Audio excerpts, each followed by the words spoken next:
ನಮಸ್ತೆ ಎಲ್ರಿಗೂ, ನಾನು ನಿಮ್ಮ ವೈನವಿ DC. ಈ ದಿನ ನಾನು ತಾವರೆಕೆರೆ ಹತ್ತತ್ರ ಇಲ್ಲಿ ರಾಮೋಹಳ್ಳಿಯಲ್ಲಿ ಇರ್ತಕ್ಕಂತಹ ಶುಭಂ ಕರೋತಿ ಮೈತ್ರೇಯಿ ಗುರುಕುಲಂಗೆ ಬಂದಿದ್ದೇನೆ. ಒಂದು ಡಿವೈನ್ ಗುರುಕುಲಂ, ಹಳೆ ಕಾಲದ ಒಂದು ಆ ಗುರುಕುಲ ಸಿಸ್ಟಮ್ನ ನಮಗೆ ಈ ಒಂದು ಗುರುಕುಲ ಜ್ಞಾಪಿಸುತ್ತೆ. ಸೊ ನಾನು ಇಲ್ಲಿಗೆ ಬರ್ತಿದ್ದೇನೆ, ಬನ್ನಿ ಹೊರಗಡೆ ಹೋಗೋಣ.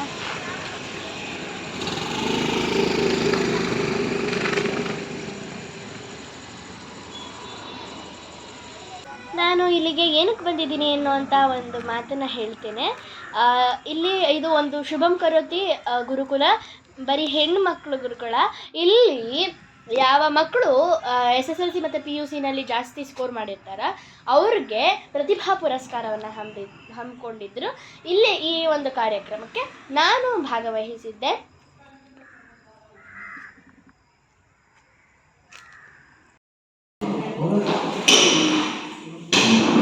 ರಾವಣಾಸುರ ಹೋರಾಟವಿಲ್ಲ, ಆಯುಷ್ಯದ ರಾವಣಾಸುರ ಆತ್ಮನಿಂದ ಕೆಳಗೆ ಬಂದಿದ್ದಾನೆ. ಅದನ್ನು ಬೇರೆ ಕಡೆ ಪ್ರಮೋಟ್ ಮಾಡಬೇಕು ಅಂತ ಹೇಳಿದಾಗ ಅವನು ವಿಷ್ಣು ನಿಂದ ಮೇಲೆ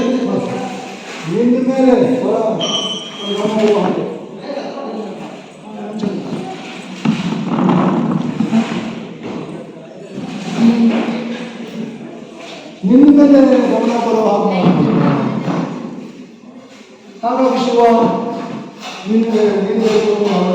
ಕೊಟ್ಟೆ. ಭಗವದ್ಗೀತೆ 18 ಅಧ್ಯಾಯ 7 ಶ್ಲೋಕ ಕಂಠಪಾಠ ಬರುತ್ತೆ.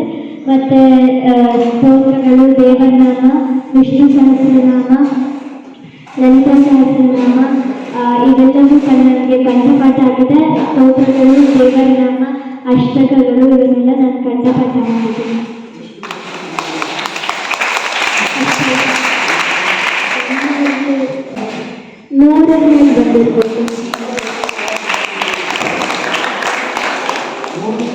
ಅವಾರ್ಡು ನಾವು ಒಂದು ಅವಾರ್ಡ್ ತಗೊಳ್ಳೋಕ್ಕೆ ಒದ್ದಾಡ್ತಾ ಇದ್ದೀವಿ. 100ಕ್ಕಿಂತ ಹೆಚ್ಚು. ನಾವು ಇಡೀ ಇಂಡಿಯಾದಲ್ಲೇ ಕೇವಲ 9 ವರ್ಷದ ಒಳಗೆ 150 ಅವಾರ್ಡ್ ಇರ್ತಕ್ಕಂತಹ ಸೂರ್ಯ ಗಾಯತ್ರಿ ಬಗ್ಗೆ ಬೇರೆ ಯಾರೂ ಇಲ್ಲ ಅನ್ಕೊಂಡು. ಸೂರ್ಯ ಗಾಯತ್ರಿ ಅಂತ ಕೇರಳದವರು. 2ನೇ MS ಸುಬ್ಬಲಕ್ಷ್ಮಿ 9 ಭಾಷೆಗಳು ಹೇಳ್ತಾಳೆ ಅವಳು, ಭಜನೆ ಹಾಡು 9 ಭಾಷೆ. ಈಗ 9ನೇ ಕ್ಲಾಸು ಏನೋ ಈಗ, ಆವಾಗ 6ನೇ ವಯಸ್ಸು ಅಷ್ಟೇ.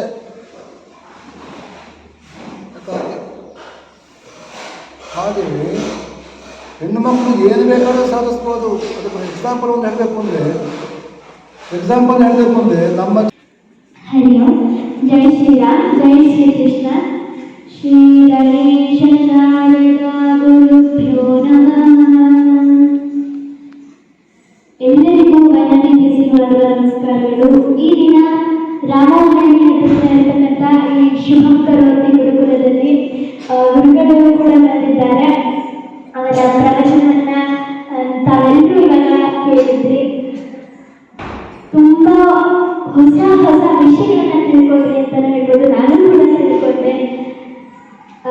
ಆದ್ದರಿಂದ ಇವಾಗ ನಾನು 5 ವರ್ಷ ಇದ್ದಾಗ ಭಗವದ್ಗೀತೆಯ 18 ಅಧ್ಯಾಯ 7 ಶ್ಲೋಕ ಕಂಠಪಾಠ ಮಾಡಿರೋದ್ರಿಂದ ಇವಾಗ ನಾನು 14ನೇ ಅಧ್ಯಾಯದ ಶ್ಲೋಕಗಳನ್ನು ಪಠಿಸ್ತೇನೆ. ಶ್ರೀಮದ್ ಭಗವದ್ಗೀತೆಯ 14ನೇ ಅಧ್ಯಾಯವನ್ನು ಗುಣತ್ರಯ ವಿಭಾಗ ಯೋಗ ಎಂದು ಪ್ರಸಿದ್ಧವಾಗಿದೆ. ಇದರಲ್ಲಿ ಒಟ್ಟು 27 ಶ್ಲೋಕಗಳಿವೆ. ಈ ಒಂದು ಅಧ್ಯಾಯದಲ್ಲಿ ಭೌತಿಕ ಅಂದರೆ ಪಂಚಮಹಾಭೂತಗಳು, ಪೃಥ್ವಿ, ನೀರು, ಜಲ, ವಾಯು, ಆಕಾಶ, ಇವೆಲ್ಲ ಈ ಪ್ರಕೃತಿಯು ಈ 3 ಗುಣಗಳಲ್ಲಿ ಬಂಧಿಸಲ್ಪಟ್ಟಿದೆ ಅನ್ನೋದನ್ನ ಈ ಅಧ್ಯಾಯ ನಮಗೆ ತಿಳಿದುಕೊಳ್ಳುತ್ತೆ. ಇದರಲ್ಲಿ ಇನ್ನೂ ಒಂದು ವಿಷಯ ಇರುತ್ತೆ. ಈ ಸಮಾಜದಲ್ಲಿ ಹುಟ್ಟುವಂತಹ ಎಲ್ಲರೂ, ಜನಿಸುವಂತಹ ಎಲ್ಲ ಜೀವಿಗಳು ಈ 3 ಗುಣಗಳ ಪ್ರಭಾವಕ್ಕೆ ಒಳಗಾಗಲೇಬೇಕು, ಆಗ್ತಾರೆ ಅವರು ಅನ್ನೋದನ್ನ ಈ ಅಧ್ಯಾಯದಲ್ಲಿ ಭಗವಂತ ಶ್ರೀಕೃಷ್ಣ ತಿಳಿಸುತ್ತಾರೆ. ಅವರು ಹೇಳ್ತಾರೆ, ಈ 3 ಗುಣಗಳ ಸ್ವಭಾವವನ್ನು ಕೂಡ ಅವರು ಸ್ಪಷ್ಟಪಡಿಸುತ್ತಾರೆ. ಇದೀಗ ನಾನು ಭಗವದ್ಗೀತೆಯ 14ನೇ ಅಧ್ಯಾಯದ ಶ್ಲೋಕಗಳನ್ನು ಪಠಿಸ್ತೇನೆ. ನಂತರ ಈ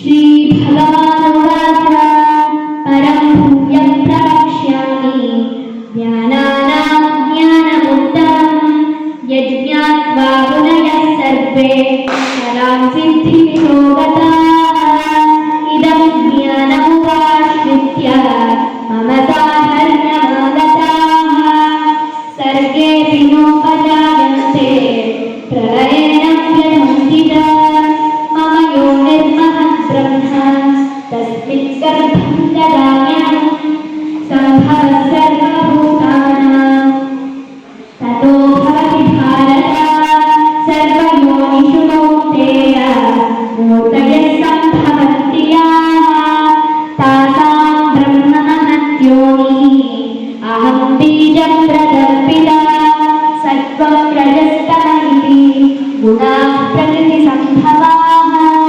निबध्नन्ति महाबाहो देहे देहिनमव्ययम् तत्र सत्त्वं निर्मलत्वात् प्रकाशकमनामयम् सुखसङ्गेन बध्नाति ज्ञानसङ्गेन चानघ रजो रागात्मकं विद्धि तृष्णासङ्गसमुद्भवम् तन्निबध्नाति कौन्तेय कर्मसङ्गेन देहिनां तमस्त्वज्ञानजं विद्धि मोहनं सर्वदेहिनां प्रमादालस्य निद्राभिः तन्निबध्नाति भारत सत्त्वं सुखे सञ्जयति रजः कर्मणि भारत ज्ञानमावृत्य तु तमः प्रमादे सञ्जयत्युत रजस्तमश्चाभिभूय सत्त्वं भवति भारत रजः सत्त्वं तमश्चैव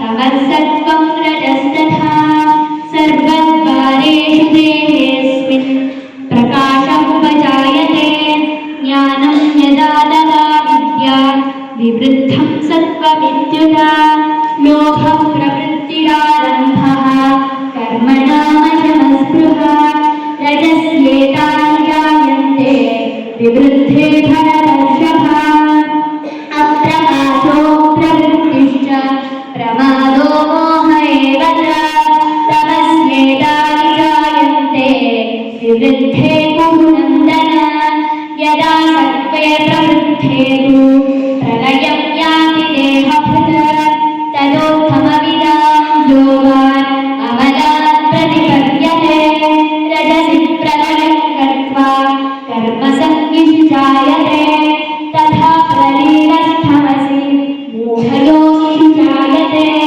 कर्मणः सुकृतस्याहुः सात्विकं निर्मलं फलम् रजसस्तु फलं दुःखम् अज्ञानस्तमसः फलम् सत्त्वात् सञ्जायते ज्ञानम् रजसो लोभ एव प्रमादमोहं तमसा भवतो ज्ञानमेव च ऊर्ध्वं गच्छन्ति सत्त्वस्थाः मध्ये तिष्ठन्ति राजसाः जघन्यगुणवृत्तिस्थाः अधो गच्छन्ति तामसाः नान्यं गुणेभ्यः कर्तारं यदा द्रष्टानुपश्यति गुणेभ्यश्च परं वेत्ति मद्भावं योऽधिगच्छति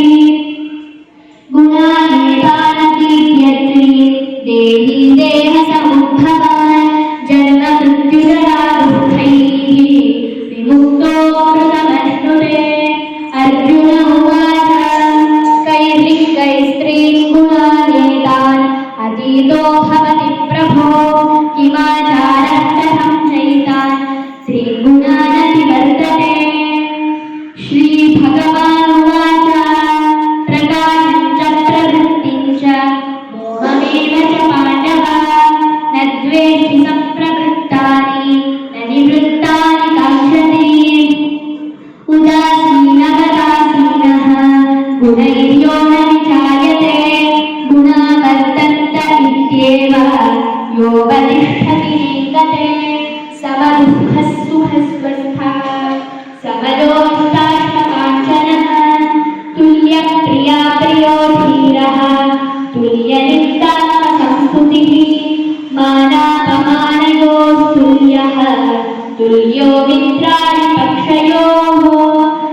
ह्येतान् ब्रह्मभूयाय कल्पते ब्रह्मणो हि प्रतिष्ठाम् अमृतस्याव्ययस्य च शाश्वतस्य च धर्मस्य सुखस्यैकान्तिकस्य च।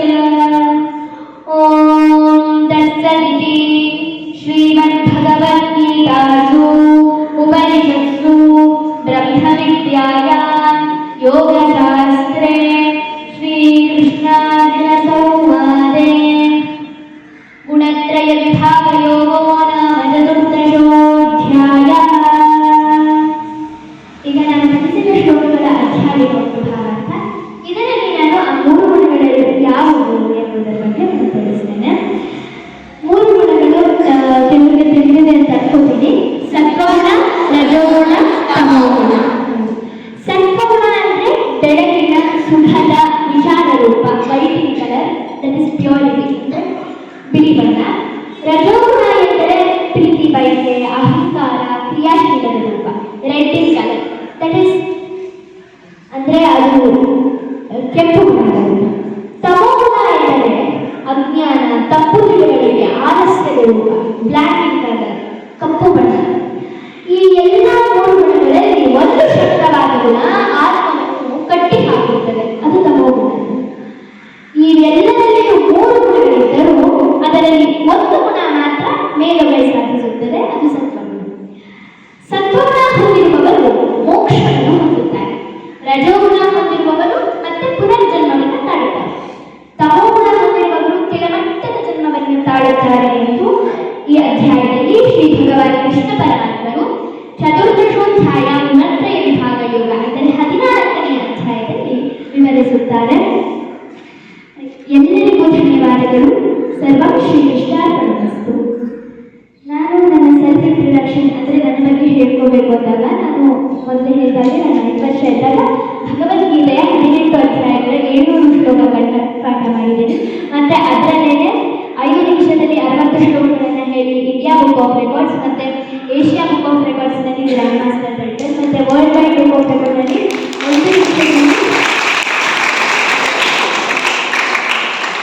1 ನಿಮಿಷದಲ್ಲಿ 20 ಶ್ಲೋಕ ಹೇಳಿ world wide book of record ಮತ್ತು ಇನ್ನಿತರ ರಿಯಾಲಿಟಿ ಬುಕ್ ಆಫ್ ರೆಕಾರ್ಡ್ಸ್ ಇನ್ನಿತರ ರೆಕಾರ್ಡ್ಸ್ಗಳನ್ನು ಮಾಡಿದ್ದೇನೆ. ಮತ್ತು 2025ನೇ ಸಾಲಿನ ಕೆಂಪೇಗೌಡ ಪ್ರಶಸ್ತಿ, ನಾಡಪ್ರಭು ಕೆಂಪೇಗೌಡ ಪ್ರಶಸ್ತಿಯನ್ನು ಇವಾಗ CM ಆಗಿದ್ದಾರೆ ಡಿ ಕೆ ಶಿವಕುಮಾರ್ ಸರ್ ಅವರಿಂದ ಕೂಡ ನಾನು ಪಡೆದುಕೊಂಡೆ. ಮತ್ತು ಗವರ್ಮೆಂಟಿಂದ ಅದು ತಂದಿದ್ದೆ. ಮತ್ತು ಇನ್ನೊಂದು ಕೆಳದಿ ಚೆನ್ನಮ್ಮ ಪ್ರಶಸ್ತಿ ಅಂತಂದು. ಮತ್ತು ನಾನು ಶೃಂಗೇರಿ ಶಾರದಾ ಪೀಠ ಗೊತ್ತಿರೋದಿಲ್ಲ ಇರೋದು, ಅಲ್ಲಿ ನಾನು ಭಗವದ್ಗೀತಾ ಪರೀಕ್ಷೆಯನ್ನು ತಗೊಂಡು ಅದರಲ್ಲಿ ಟಾಪ್ 1 ಬಂದೆ, ಡಿಸ್ಟಿಂಕ್ಷನ್ ಆಯಿತು. ಅವರು ನನಗೆ 20,000 ನಗದು ಕೊಟ್ಟರು. ಮತ್ತು ಇಲ್ಲಿ ದತ್ತಪೀಠದಲ್ಲಿ ಅಲ್ಲೂ ಕೂಡ ನಾನು ಭಗವದ್ಗೀತೆ ಎಕ್ಸಾಮ್ ತಗೊಂಡು ಡಿಸ್ಟಿಂಕ್ಷನಲ್ಲಿ ಪಾಸ್ ಆಗಿ ಗೋಲ್ಡ್ ಮೆಡಲಿಸ್ಟ್. ಮತ್ತು ನಾನು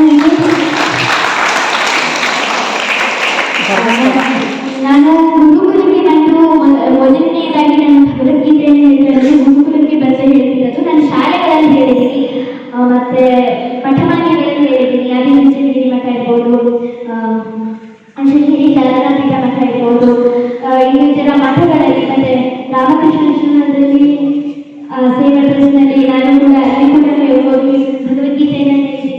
ಗುರುಗಳವರು ಕೂಡ ನಮಗೆ ಗೊತ್ತು, ಅವರು ನನಗೆ ದಿವಸ ನನ್ನ ಜೊತೆ ಮಾತಾಡಿಸಿ ನನಗೆ ಒಳ್ಳೆಯ ವ್ಯಾಲ್ಯೂಸ್ನ ತಿಳಿಸ್ಕೊಟ್ರು. AI ಅನ್ನೋದು ಎಷ್ಟು ಪ್ರಭಾವವಾಗಿದೆ ಈ ಒಂದು ಜಗತ್ತಿಗೆ ಅನ್ನೋದ್ರ ಬಗ್ಗೆ ಕೂಡ ನನಗೆ ಯಾವತ್ತಿನ ದಿವಸ ತಿಳಿಸ್ಕೊಟ್ರು.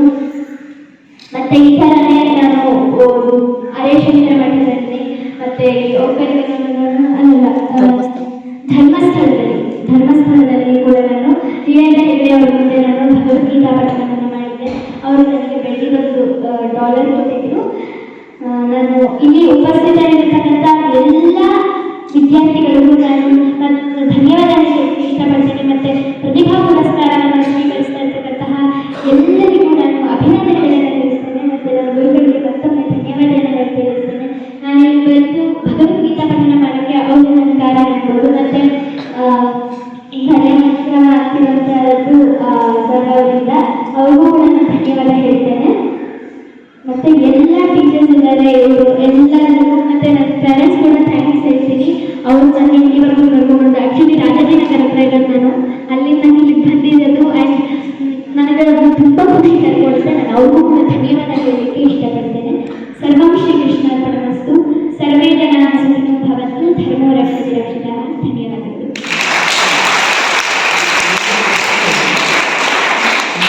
ಏನಾದರೂ ಭಗವದ್ಗೀತೆ ಕಲಿಯಬೇಕು ಅಂತ ಆಸೆ ಪಟ್ಟರೆ ಆನ್ಲೈನ್ನಲ್ಲಿ ನಿಮ್ಮ ಮಕ್ಕಳಿಗೆ ನೀನು ಕ್ಲಾಸ್ ತಗೊಳ್ತೀಯ. ನಿನಗೆ ಯಾವಾಗ ಬಿಡು ಆಗುತ್ತೋ ಬಿಫೋರ್ SSLC